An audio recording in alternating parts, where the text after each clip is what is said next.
আংটি গোজার নিয়ম মানে পাশা খেলার পর্বটা শেষ হলো। এরপরে যেটা করবে সেটা হচ্ছে নতুন বউয়ের শাশুড়ি মা মানে আমার মা, সে হচ্ছে নতুন বউ আর আমার দাদার হাতে সুন্দর করে হলুদ লাগিয়ে দিবে। এই হলুদটা হচ্ছে রান্নাঘর থেকে আনা হয়েছে, রান্নার হলুদ আর কি।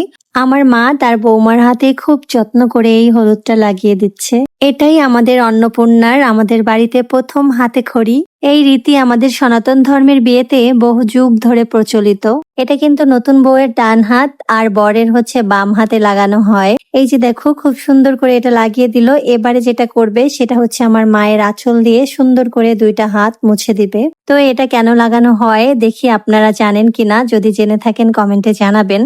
ঘরে নতুন বউ আসা মানে অন্নপূর্ণার প্রবেশ, যাকে বলে গৃহলক্ষ্মী। তো এই হচ্ছে আমাদের ঘরের লক্ষ্মী। ঘরের লক্ষ্মীকে তো অবশ্যই লক্ষ্মী ভান্ডার স্পর্শ করতে হবে, আর সেটা করাবে তার শাশুড়ি মা। তো এই বিষয়টা তোমাদের কেমন লেগেছে কমেন্টে অবশ্যই জানিও। সবাই খুব ভালো থেকো, সুস্থ থেকো। পরবর্তী ভিডিওতে তোমাদের সাথে আবার দেখা হবে। টাটা।